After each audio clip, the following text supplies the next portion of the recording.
Fréquence drone. Décolle.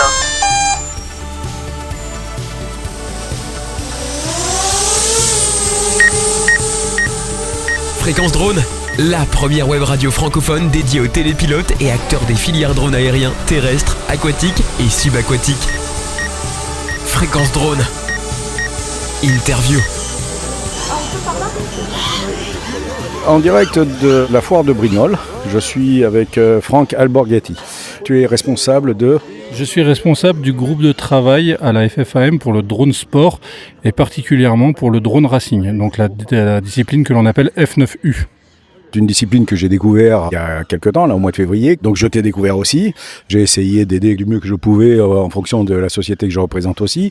Et tu m'as parlé de l'équipe de France. Et je voudrais que tu m'expliques un peu en quoi ça consiste et après me parler de l'équipe de France. D'accord, avec plaisir. Merci Thierry. Donc au niveau de la discipline, il faut savoir que c'est une discipline qui attire énormément de jeunes, des cadets, des juniors, mais aussi ce qu'on va appeler des seniors, mais plus des 35-50 ans, quoi. Donc c'est une discipline qui se pratique souvent entre père et fils, mère-fille, puisqu'on a aussi des féminines, il faut le faire remarquer. Et donc on a une compétition française qui est donc fédérée par la Fédération française d'aéromodélisme et qui établit un championnat de France qui se joue sur une compétition. Donc en fin de saison, on a une compétition fédérale qui est une course qui sert de championnat de France et à laquelle les champions de France sont nommés. Le champion de France général, le champion de France junior et quand on a assez de participants, le champion de France plus de 35 et féminine. Voilà, donc ça c'est pour la partie nationale. On a aussi la chance d'avoir un championnat du monde où là on dépend du coup de la FAI, donc la Fédération internationale. Et cette année encore, nous avons un championnat du monde qui se déroulera cette année en Chine. Je n'ai plus les dates exactes, les jours exacts, mais ce sera en octobre. Si je ne me trompe pas, ce sera en octobre ou novembre, donc en Chine. Comme je l'ai dit, notre équipe de France, généralement c'est des jeunes qui la composent parce que ce sont les meilleurs, il faut en être conscient. Et du coup, on cherche des moyens pour aider ces jeunes à accomplir leurs rêves de partir en Chine, défendre nos couleurs sur ce beau championnat du monde. Oui, alors tout à fait. Puisque tu dois partir en Chine avec l'équipe de France, ça a un coût. Bon, la fédération en participe en partie, mais ça ne suffit pas. Je crois savoir que tu es en train d'essayer de lancer une demande de sponsoring. Comment on peut relier ceci? Comment on peut t'aider? De quoi tu as besoin exactement? Écoutez, c'est très simple. On a la chance, déjà, faut le souligner parce que c'est très très important. On a la chance d'avoir une fédération qui participe. On n'a pas les montants encore, parce que ça n'a pas été encore voté et diffusé cette année, mais généralement la fédération est généreuse. Par contre, ça ne suffit pas pour payer le déplacement de nos pilotes qui sont des jeunes. Pour vous donner un peu, pour vous situer l'histoire, l'année dernière, le plus vieux des pilotes de l'équipe de France avait 21 ans. Pour un pilote de 18, un de 17 et un de 15 ans. Voilà, donc c'est des pilotes qui n'ont malheureusement pas de moyens. Donc effectivement, on cherche des donateurs pour compléter en fait le prix du voyage. Essentiellement le voyage, prioritairement en fait le voyage. On aimerait aussi qu'ils puissent s'entraîner. Donc tout ça a un coût et donc on cherche des sponsors pour nous aider à trouver cet argent. Il y a un book, comme on dit dans le jargon, il y a un document qui est en cours de finalisation. Alors là, on a un petit problème, un coup de vent, donc on est à côté de la volière de drone soccer qui est en train de s'envoler. Voilà, tout simplement. Donc on va faire une petite pause sur notre émission.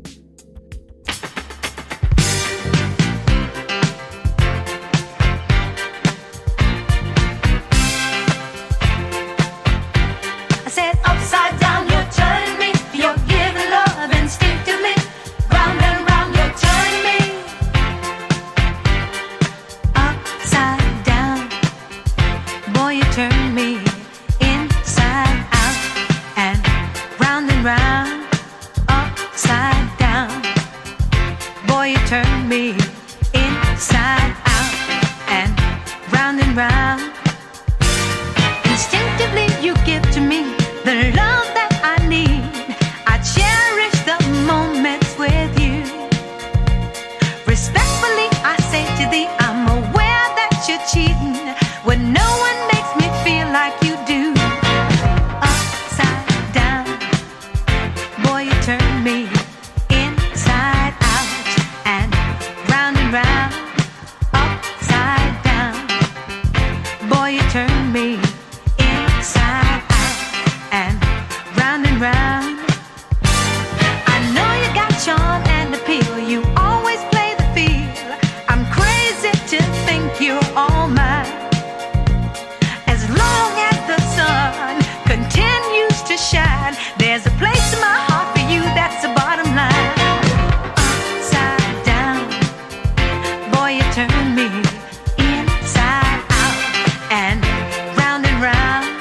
You turn me inside and round, round, upside down.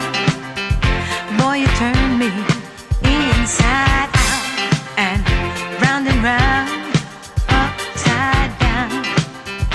Boy, you turn me inside out and round, upside down. Boy, you turn me inside out and round, upside down. You turn me, you're giving love instinctively. Round and round, you're turning me. I say to thee respectfully. Upside down, you're turning me, you're giving love instinctively. Around and round, you're turning me. I say to thee respectfully. I said upside down, you're turning me, you're giving love instinctively. Around and round, you're turning me. I say to thee respectfully. Upside down, you're turning me, you're giving love instinctively. Round and round, you're turning me. I say to thee respectfully. Upside down, you're turning me.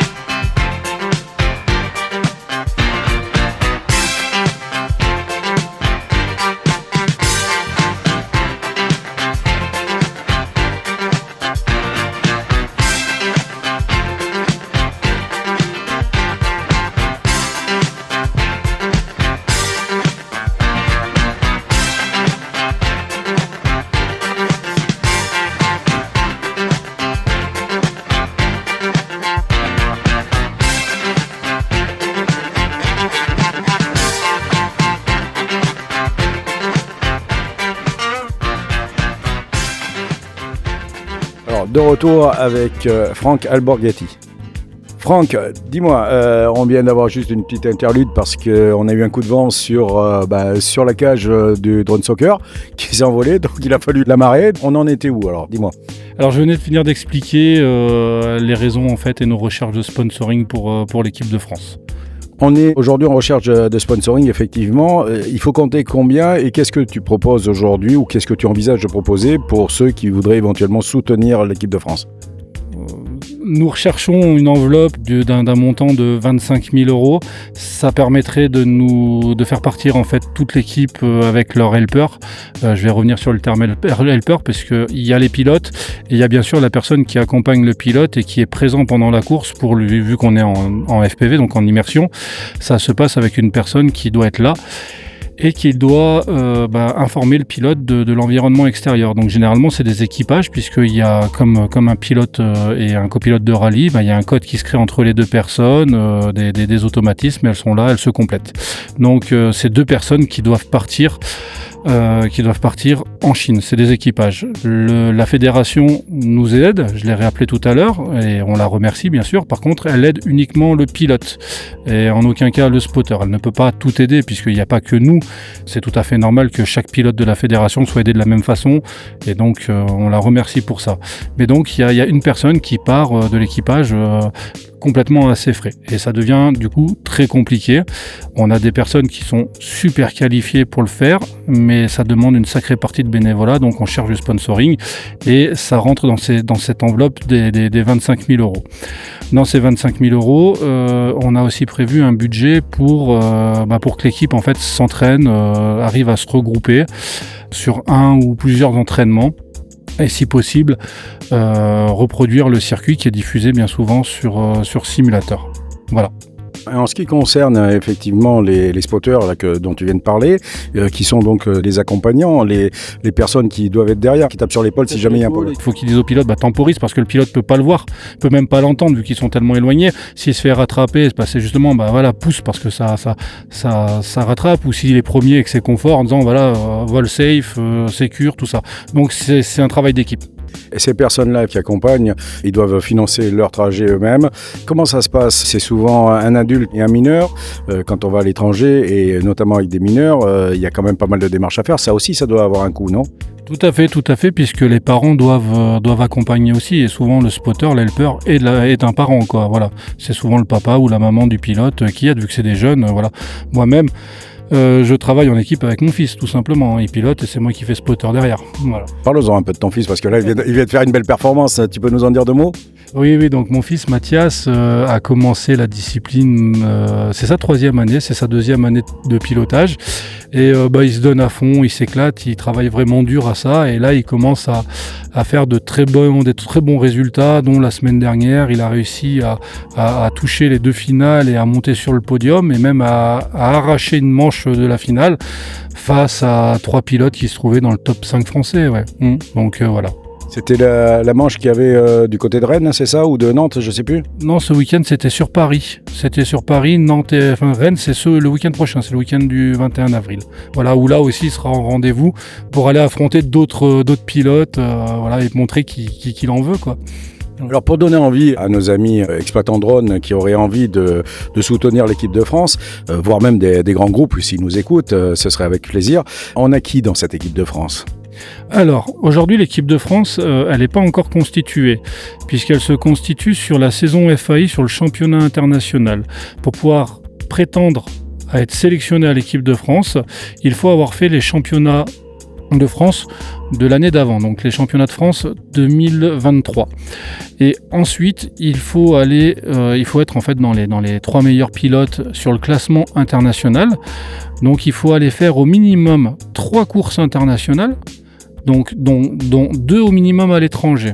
Donc c'est quand même, encore une fois, aux frais des pilotes. Donc il faut traverser l'Europe, des fois le monde, pour aller faire ces compétitions. Voilà. Par exemple, pour vous donner un exemple, nous on est inscrits donc le week-end du 11 et 12 mai, nous sommes en Allemagne pour une première compétition FAI.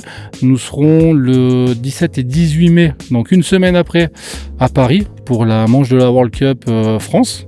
Voilà, et le 22 et 23 avril en Italie. Voilà, pour une 3e manche. Et si jamais il manque des points ou il faut aller chercher, on va aller se déplacer en Hongrie, en Serbie ou même un petit peu plus loin. Voilà ce qu'il faut faire. Donc il faut faire, c'est le résultat c'était 3 meilleurs résultats de course qui te classent dans le classement FAI. Et on va dire que les 3 meilleurs pilotes sont sélectionnables en équipe de France. Voilà, la fédération nous donne aussi une possibilité de sélectionner 2 pilotes supplémentaires. Donc il y a un 4e pilote pour un pilote junior. Donc là, c'est pour récompenser la performance d'un junior. Ce junior a des dérogations. Il n'est pas obligé d'avoir fait les 3 FAI et autres, mais on va aller chercher bien sûr la performance, puisqu'on est quand même sur 4 Coupes du Monde, 4 fois 4e. Donc on a du potentiel, on a le niveau et honnêtement, on a tout ce qu'il faut pour être sur le podium.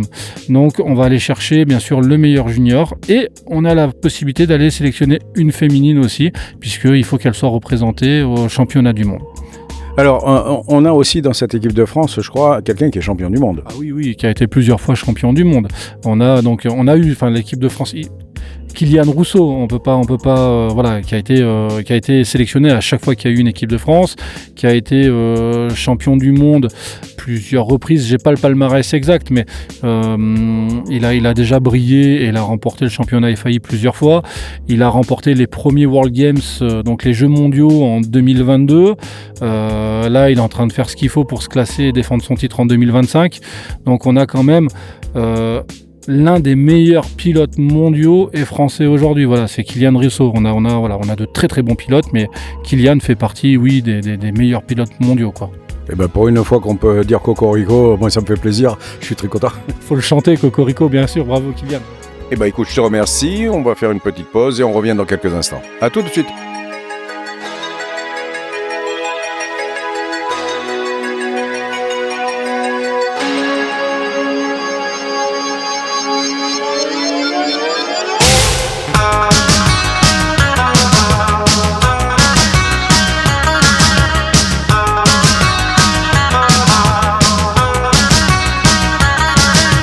Égaré dans la vallée infernale, le héros s'appelle Bob Moran.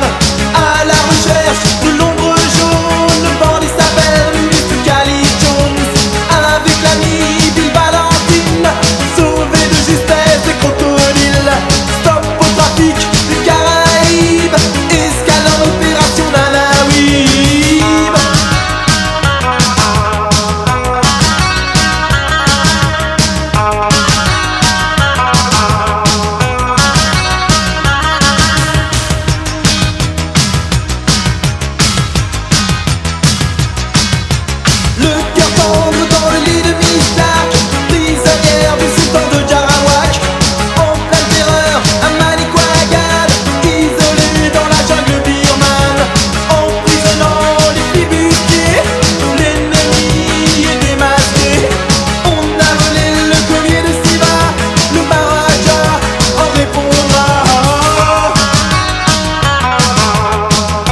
Toi qui t'occupes au niveau de la fédération donc d'aéromodélisme de la partie drone FPV, qu'est-ce qui manquerait à cette discipline? Parce que bon, depuis que j'essaye d'aider un peu certains clubs, je me rends compte qu'il y en a beaucoup qui ont besoin d'être aidés parce qu'ils n'ont pas de circuit, ils n'ont pas d'endroit où aller.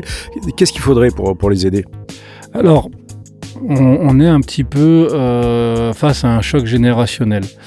On a notre fédération qui est l'aéromodélisme, mais pour beaucoup de pratiquants de clubs, donc d'avions, planeurs, hélicoptères, et même pour nous, on a du mal à dire on pratique de l'aéromodélisme.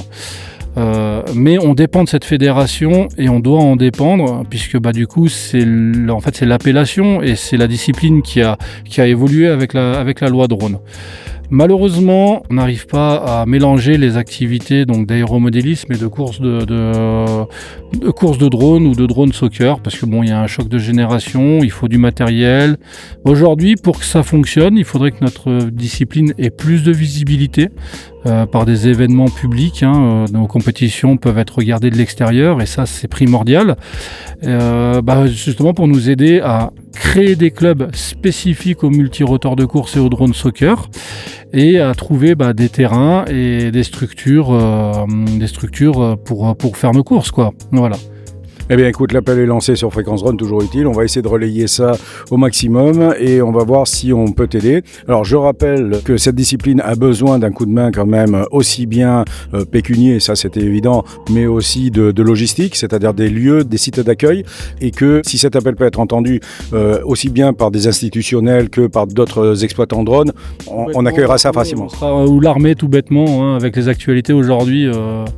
Il se montre que le drone, c'est un petit peu l'avenir de tout ce qui se passe et que notre pratique, en fait, nos clubs peuvent très bien se dérouler sur des terrains inoccupés, des terrains militaires, des choses comme ça. On sera heureux de venir, de partager, de faire plein de choses. Enfin, il y a plein de solutions, il faut que tout le monde... Alors, j'ai compris tout à l'heure que l'armée avait acheté des Avata 2. Oui, il me semble, ouais. C'est ce que j'ai cru comprendre. Mais les Avata 2, c'est déjà dépassé par rapport à ce qu'on fait voler, quoi. C'est sans aucune commune mesure. Effectivement, je les ai vus voler. C'est assez exceptionnel.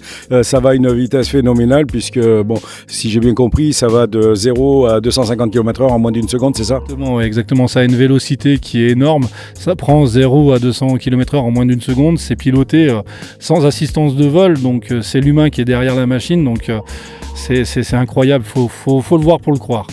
Alors moi, comme j'avais dit sur une précédente interview que j'avais fait, parce qu'il y avait eu cet événement de la Coupe de France à la Roque-Brussanne, j'avais été assez stupéfait et j'avais dit ceci, alors tu me pardonneras si je dis des bêtises, mais pour moi, les exploitants de drones aujourd'hui qui sont des télépilotes de drones sont des champions de la réglementation, mais pas du télépilotage, contrairement à ce qu'ils veulent faire croire.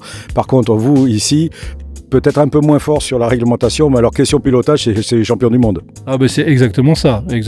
Aujourd'hui, même moi qui suis à la place de responsable sur le GT, je vais savoir renseigner quelqu'un sur un terrain d'aéromodélisme, mais pour faire quelque chose en dehors, c'est très compliqué pour moi. Donc oui, le pilotage, on gère, mais la réglementation, on connaît notre réglementation de télépilote, là où on a le droit de piloter ou pas, mais après, de tout ce qu'on a le droit de faire par rapport au public et autres, non, on est à la rue complète, c'est clair. Et là aussi, comment on peut vous aider? Parce que est-ce que la DESAC ou les ASA vous soutient, vous donne un coup de main ou c'est assez flou? Alors, on n'a pas de contact direct, nous, en tant qu'utilisateurs de drones à la DESAC et toutes les autres autorités aériennes, mais par nos ligues, donc c'est nos responsables régionaux ou départementaux, je ne sais plus, chaque ligue a un représentant CRAIAL. Et en fait, c'est lui la référence de la réglementation et qui a les contacts avec la DESAC. Mais la réglementation est tellement compliquée que en fait eux ils la regardent d'un côté aéromodèle pour des avions, des planeurs. Nous on est au sol au final, on dépasse rarement un plafond de 10 mètres, on va très vite, là aujourd'hui on établit carrément dans une volière. Donc on est en fait entre les lignes de cette réglementation. Donc oui, je pense qu'il faudrait qu'on puisse faire un tour de table, qu'on puisse mettre des règles claires, parce que malheureusement maintenant notre président ne sait pas quoi dire des fois, de ce qu'on a le droit de faire, de ce qu'on n'a pas le droit de faire, présenter nos compétitions, dire voilà, parce que nos compétitions savent se tenir dans des stades de foot, elles sont plutôt safe, parce que du moment qu'il y a un filet à côté et autres, ça se passe très très bien. Donc oui, je pense qu'il y a un travail à faire et qu'on ait une petite ligne pour nous, pour savoir ce qu'on a le droit de faire et pas faire, quoi. Et bien là aussi, le message est lancé. Sache que je suis, pas la semaine prochaine, mais dans une dizaine de jours, j'ai rendez-vous avec David Combi, le nouveau directeur de la DESAC. Je me ferai fort de lui toucher 2 mots peut-être de ce trou qu'il y a entre l'aéromodélisme et on va dire le drone plus ou moins professionnel, qui est le drone de loisir à des hauteurs qui sont vraiment très basses. Et voilà, drone de course, drone compétition, oui, tout à fait. Ouais, le drone de course, puisqu'on n'est même pas en dehors du drone loisir. On est les bons élèves, en fait. Enfin, pardon du terme, mais on est quand même les bons élèves. C'est-à-dire que tous nos émetteurs vidéo sont réglés à 25 milliwatts. On émet sur les race bands qu'on a le droit. Nos émetteurs radio sont à faible émission. On a nos spotters. Donc, en fait, on travaille déjà dans la loi ce qu'on nous impose. Mais du coup, on ne peut pas l'exploiter. On ne peut pas exploiter sur nos compétitions. Je ne parle pas de démonstration. Je parle vraiment d'une compétition. C'est-à-dire que c'est un compétiteur qui vient faire sa compétition et sur lequel on pourra accueillir du public dans toute sécurité sans avoir 1000 choses à faire, quoi. Eh bien écoute, ce sera dit, ce sera relayé et je ne manquerai pas de revenir vers toi pour te dire ça. Je te remercie et je te dis à une prochaine fois. Merci Thierry, avec plaisir, à la prochaine fois, plus vite possible. C'est parfait, merci, au revoir. Une interview réalisée par Thierry Mort pour Fréquence Drone.